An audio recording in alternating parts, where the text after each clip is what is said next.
E vamos dar uma olhadinha nos melhores momentos do Carrascal, provável novo reforço do Flamengo para o meio-campo.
É isso, rapaziada. O Flamengo fez uma proposta de quase 80 milhões de reais por esse jogador e o Jorginho já está em solo brasileiro, já está no Rio de Janeiro e irá assinar hoje um contrato de 3 anos com o Flamengo se tudo der certo nos exames médicos. Falando sobre seleção brasileira, Ancelotti fez a sua estreia e 2 jogadores rubro-negros foram titulares nessa partida. E sobre a nossa base e também o nosso basquete, a gente vai fazer um resumão sobre essa semana. Essas e outras vocês encontram agora na sua Flageral TV.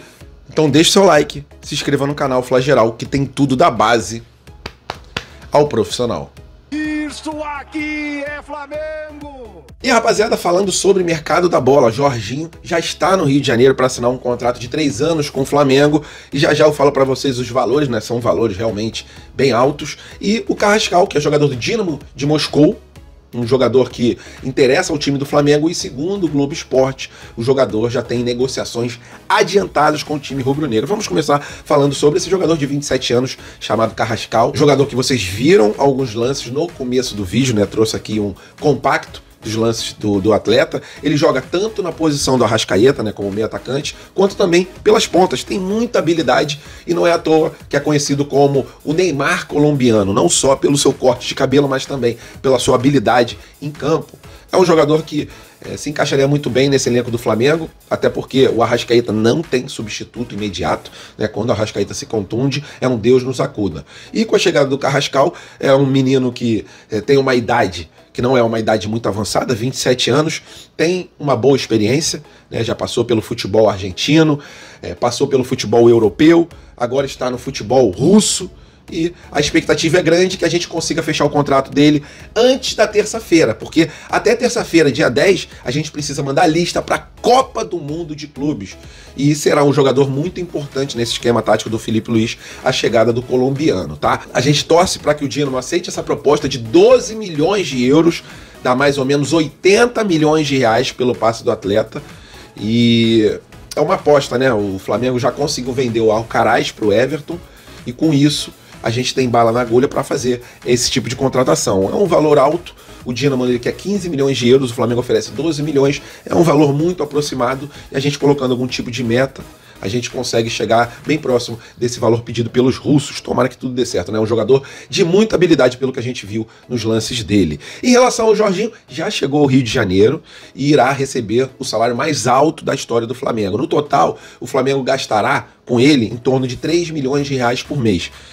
Uma proposta de 13 milhões de euros, mas colocando tudo na ponta do lápis dá mais ou menos 16 milhões de euros. Se fossem só os 13 milhões de euros, daria um salário de 2,3 milhões de reais por mês. É um salário alto, mas é um jogador muito experiente, que chega para agregar muito no meio-campo do Flamengo, tem uma grande experiência na seleção da Itália, e é isso que ele visa também, né? A Copa do Mundo jogando pela seleção italiana. E para isso, ele tem que mostrar dentro de campo, uma coisa que ele não conseguiria mostrar lá no Arsenal. Seja muito bem-vindo, Jorginho. Hoje mesmo, ele já se encontra com o José Boto para assinar o contrato e irá também fazer exames lá no Ninho do Urubu. É isso. Bem-vindo, Jorginho, e tomara que venha também o Carrascal, porque é um excelente jogador. Esse é o mercado da bola do Flamengo e que a gente vai com tudo, porque essa brecha na janela será fundamental para a gente reforçar nosso time para a Copa do Mundo de Clubes.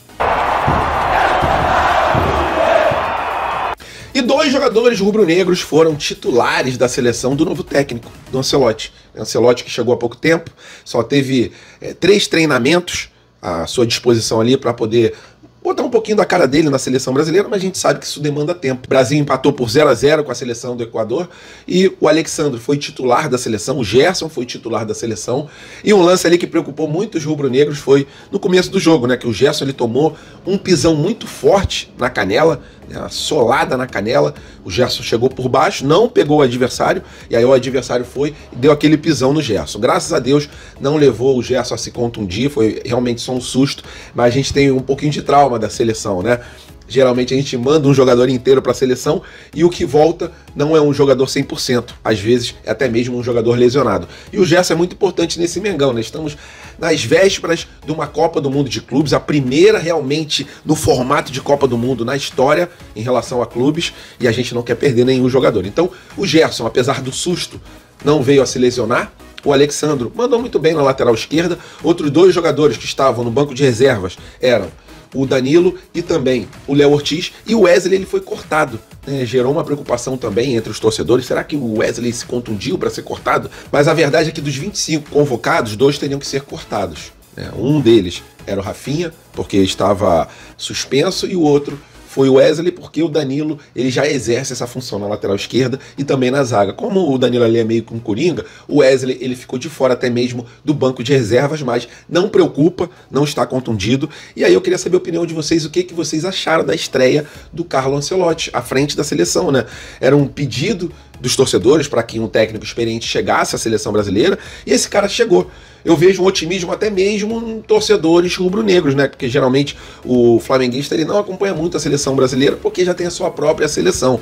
E também desgastou muito os torcedores, aquelas trocas de técnicos, trocas de presidente o tempo inteiro na CBF, falta total de critério em várias situações. Mas com a chegada do Ancelotti, até a pessoa que vos fala, eu que nunca gostei de acompanhar a seleção brasileira, né? Acompanhei até, se eu não me engano, 92, que foi uma Olimpíada lá que a gente perdeu para a Nigéria, se eu não me engano, a bola bateu nas costas do Canu, e na prorrogação o Brasil sofreu um gol. Eu sofri pra caramba naquele jogo, né? Eu fiquei bem triste, e de lá para cá acompanhava um pouquinho da seleção na Copa do Mundo. Mas com a chegada do Ancelotti a gente fica ali com a expectativa que o Brasil tenha um desempenho melhor do que estava tendo. 0-0. O Brasil não sofreu gol, mas também não conseguiu marcar o seu tento. E em relação àquela situação do Danilo, aquela declaração que ele deu sobre a CBF, uma declaração que ele tinha dado em outra época, uma época que a CBF nem mesmo tinha técnico, e ele tinha dado essa entrevista para a Romário TV. Mas como a entrevista saiu há pouco tempo, ficou com essa impressão, alguns torcedores, né, de que o Danilo tinha falado nesse exato momento da seleção. Mas tudo já foi esclarecido. O Samir, novo presidente da CBF, conversou com o Danilo. E é isso. Boa sorte aí ao Carlo Ancelotti. Queria saber a opinião de vocês, se vocês irão acompanhar a partir de agora a seleção brasileira com esse novo técnico. Eu vou ficar com uma expectativa melhor do que eu estava antes. E sim, vi o jogo todo ontem, uma coisa muito rara. Eu acho que há muitos anos que eu não vejo um jogo inteiro da seleção brasileira, e a gente fica na expectativa dessa melhora da seleção canarinho. E falando sobre a base, falando também sobre o nosso basquete, começar falando sobre a nossa base, jogamos contra o Botafogo pelo Brasileirão de Sub-17 e o Flamengo conseguiu uma bela vitória, né? 4-3, um jogo meio complicado, mas com hat-trick do João Vitor, jogador que fez barba, cabelo e bigode nesse jogo. O Flamengo ainda deu uma vacilada, mas o goleiro rubro-negro conseguiu defender um pênalti no final do jogo, e no placar final, nos números finais do placar, ficou 4-3 para o time do Flamengo. O Flamengo subindo na tabela de classificação do Campeonato Brasileiro Sub-17. Lembrando que esse Brasileirão Sub-17 é dividido em 2 grupos. Falando sobre o nosso basquete, passamos um perrengue contra o Franca e infelizmente fomos eliminados. Jogamos no Tijuca, mas a gente mesmo empatando no último lance de jogo e levando a partida para a prorrogação. A contusão do Juan, ela foi muito sentida pelo time do Flamengo. Flamengo que já não conta com outro pivô que está contundido. Então o Juan ele fez muita falta nesse time do Flamengo, mesmo jogando contundido. A diferença era notória da parte física dele com a dos outros jogadores. O Flamengo lutou, tentou de tudo para chegar na final do NBB, mas infelizmente não conseguimos. Parabéns ao Franca, que foi muito competente, e parabéns também aos jogadores do Flamengo que lutaram até a última gota de suor, deixaram tudo dentro da quadra, mas a classificação para a grande final não veio, ok? Em relação ao torneio OPG, Otávio Pinto Guimarães, o Flamengo está disputando esse torneio Sub-20 e vencemos o São Cristóvão no último jogo pelas oitavas de final, e agora jogaremos na data de amanhã contra o São Cristóvão, com transmissão da Flamengo TV, lutando ali para não sofrer mais do que 2 gols de diferença, para a gente conseguir carimbar a nossa vaga para as quartas de final do torneio Otávio Pinto Guimarães Sub-20. É isso em relação à base, em relação também ao basquete do Flamengo, e é o que eu sempre digo, a base, ela nunca nos decepciona. Valeu, nação, estamos juntos, fiquem com Deus, até a próxima e saudações.